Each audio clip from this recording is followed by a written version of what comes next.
2026 का साल global trade के लिए एक बहुत बड़ा टर्निंग पॉइंट साबित हो रहा है और इस पूरे बदलाव के सेंटर में है भारत का तेजी से होता आर्थिक एकीकरण। डेटा और ट्रेंड्स को देखकर ऐसा लगता है जैसे एक नया ग्लोबल वेब आकार ले रहा है। ये सिर्फ रूटीन ट्रेड नहीं है, बल्कि दुनिया की सबसे बड़ी इकोनॉमीज का एक साथ आना है जो आने वाले वक्त में ग्लोबल सप्लाई चेन का नक्शा ही बदल कर रख देगा।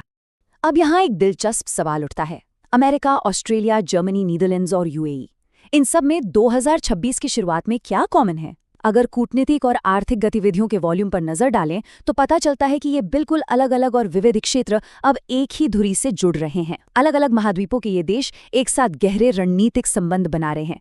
दूरियां चाहे जितनी भी हो, ये इकोनॉमीज अब एक अभूतपूर्व ग्लोबल तालमेल के साथ एक ही लक्ष्य की ओर बढ़ रहे हैं। $500 बिलियन, ये कोई छोटा मोटा नंबर नहीं है। ये 2030 तक अमेरिका और भारत के बीच सेट किया गया नया द्विपक्षीय व्यापार का टारगेट है।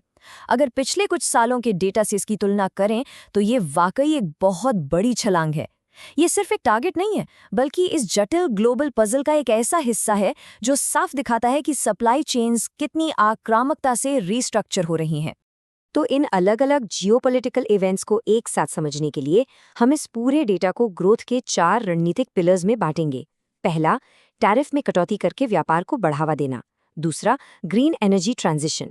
तीसरा, स्ट्रेटेजिक टेक का फायदा उठाना। और चौथा, इसका मैक्रो इकोनॉमिक इम्पैक्ट। चलिए अपने पहले पिलर से शुरुआत करते हैं और देखते हैं कि कैसे ये नॉर्थ अमेरिका और एशिया पैसिफिक में भारी एक्सपोर्ट ग्रोथ के लिए एक मजबूत फाउंडेशन तैयार कर रहा है। अब इसमें सबसे बड़ा कैच क्या था? फरवरी 2026 की ट्रेड डील में सबसे क्रूशियल पॉइंट ये रहा कि पारस्परिक टैरिफ यानी रेसिप्रोकल टैरिफ को 18% पर कैप कर दिया गया। जरा सोचिए, अगर 50% के वे दंडात्मक टैरिफ लागू हो जाते तो क्रिटिकल एक्सपोर्ट सेक्टर्स का क्या हाल होता? 18% की ये सीलिंग एक तरह से उस बड़े खतरे को टालने में पूरी तरह कामयाब रही है। और इसका ग्राउंड लेवल पर क्या असर होता है, ये साफ देखा जा सकता है। टेक्सटाइल और आभूषण जैसे लेबर इंटेंसिव सेक्टर्स इसके सबसे बड़े बेनिफिशियरी बनकर उभरे हैं। इससे न सिर्फ उनके प्रॉफिट मार्जिन बचे हैं, बल्कि अन्य बड़े एक्सपोर्टिंग देशों के सामने उनकी प्राइस कंपेटिटिवनेस यानी मूल्य प्रतिस्पर्धा भी मजबूती से बनी हुई है। लेकिन बात सिर्फ लागत कम करने की नहीं है। ये geopolitical handshake global trade risk के कम होने का एक बहुत बड़ा सिग्नल है। ये निवेशकों का भरोसा वापस लाता है और अंतर्राष्ट्रीय व्यापार में लॉन्ग टर्म पार्टनरशिप्स की विजिबिलिटी को कई गुना बढ़ा देता है। अमेरिका से थोड़ा आगे बढ़कर अब ऑस्ट्रेलिया की तरफ रुख करते हैं। Bharat Australia ECTA trade pact को 4 साल पूरे हो चुके हैं और इस माइलस्टोन का सबसे शानदार नतीजा जनवरी 2026 में देखने को मिला। अब सभी भारतीय निर्यातों के लिए ऑस्ट्रेलिया में जीरो ड्यूटी मार्केट एक्सेस एक हकीकत बन चुका है। और ये जीरो ड्यूटी एक्सेस कोई हवा में नहीं बनाए, ये उस मजबूत बेस पर टिका है जिसने 2024-2025 के दौरान ही भारत और ऑस्ट्रेलिया के बीच टोटल द्विपक्षीय व्यापार को $24.1 बिलियन के इम्प्रेसिव आंकड़े तक पहुंचा दिया था। ये एक बहुत ही सॉलिड मोमेंटम है। चलिए अब अपने दूसरे पिलर की तरफ बढ़ते हैं। यहाँ हम अपना फोकस यूरोप की तरफ शिफ्ट करेंगे, जहाँ ग्रीन एनर्जी ट्रांजिशन द्विपक्षीय एजेंडे को पूरी तरह से नया रूप दे रहे हैं। ये देखना बहुत दिलचस्प है कि कैसे जर्मनी और नेदरलैंड्स एक साथ लेकिन अपने अपने तरीके से एनवायरमेंटल और क्लीन एनर्जी सिनर्जीज लॉक कर रहे हैं। एक तरफ जर्मनी ग्रीन हाइड्रोजन और गैस ग्रिड पर फोकस कर रहा है, तो दूसरी तरफ नेदरलैंड्स बायोफ्यूल्स और वाटर मैनेजमेंट पर काम कर रहा है। जर्मन पार्टनरशिप तो एक बिल्कुल क्लियर रोड मैप सेट करती है। इसका पूरा जोर नेचुरल गैस ग्रिड में 20% तक हाइड्रोजन ब्लेंडिंग को इंटीग्रेट करने और आंध्र प्रदेश से हर साल 5 लाख टन ग्रीन अमोनिया की सप्लाई सिक्योर करने पर है। यह एनर्जी सेक्टर में एक बहुत बड़ा कदम है। तो यहाँ सबसे क्रूशियल पॉइंट क्या है? पॉइंट ये है कि ये जो नई एनर्जी सप्लाई चेन्स डेवलप हो रही हैं, इन्हें यूरोप के सबसे सख्त कंप्लायंस फ्रेमवर्क्स को पूरा करने के लिए एकदम प्रिसिजन के साथ डिजाइन किया जा रहा है। क्वालिटी और स्टैंडर्ड्स के साथ कोई समझौता नहीं हो रहा है। अब आते हैं तीसरे पिलर पर। चलिए देखते हैं कि कैसे क्रिटिकल टेक्नोलॉजी और इन्वेस्टमेंट के फ्रेमवर्क्स भविष्य की ग्रोथ के लिए तैयार किए जा रहे हैं। नीदरलैंड्स का ये एग्रीमेंट काफी हद तक अमेरिकी टेक कमिटमेंट्स को ही मिरर करता है। यहाँ सबसे खास है सेमीकंडक्टर ब्रेन ब्रिज, जो 6 बड़े आईआईटी संस्थानों के टैलेंट को सीधे एनएक्सपी और एएसएमएल जैसे ग्लोबल इंडस्ट्री दिग्गजों से जोड़ता है। ये सीधे तौर पर टैलेंट और इंडस्ट्री का एक परफेक्ट ब्रिज है।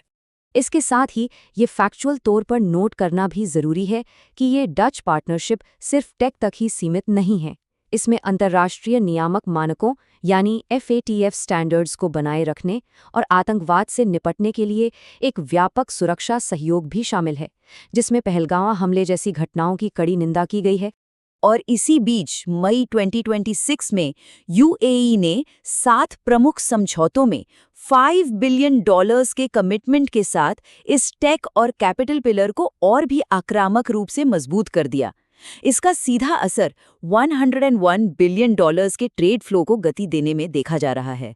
चलिए अब अपने आखिरी पिलर में गोता लगाते हैं और थोड़ा जूम आउट करके देखते हैं कि इन 5 ग्लोबल एग्रीमेंट्स का कलेक्टिव मैक्रो इकोनॉमिक असर आखिर क्या हो रहा है। मार्केट का इमीडिएट रिएक्शन देखना हो तो ये सर्किट ब्रेकर इफेक्ट सब कुछ बयां कर देता है। यूएस डील की खबर के बाद रुपया 92 के रिकॉर्ड लो से बहुत ही तेजी से रिकवर करके 90.5 पर आ गया।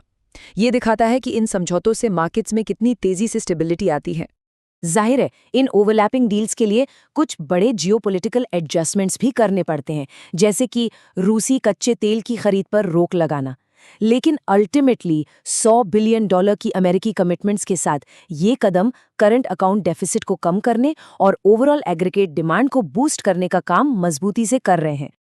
तो क्रूशियल टेकअवे ये है कि समझौतों का ये ग्लोबल वेब भले ही कितना भी कॉम्प्लेक्स क्यों ना हो, ये इसमें शामिल सभी पार्टियों के लिए एक म्यूचुअल स्टेबलाइजेशन पैदा करता है। जैसा कि अरविंद पनगाड़िया ने कहा, ये वाकई एक रेयर विन विन सिचुएशन है। जैसे जैसे ये चारों रणनीतिक पिलर्स इकोनॉमी का भार उठाना जारी रखेंगे, ये हमारे सामने एक बहुत ही दिलचस्प सवाल छोड़ जाता है। क्या ये नई इंटरकनेक्टेड सप्लाई चेन्स और ट्रेड फ्रेमवर्क्स 2030 आते आते इंटरनेशनल ट्रेड की पुरानी हकीकत को हमेशा के लिए बदल देंगे? सोचने वाली बात है ना? इस विश्लेषण में साथ जुड़ने के लिए शुक्रिया। सीखते रहिए और डेटा के पीछे की कहानी पर यूं ही सवाल उठाते रहिए।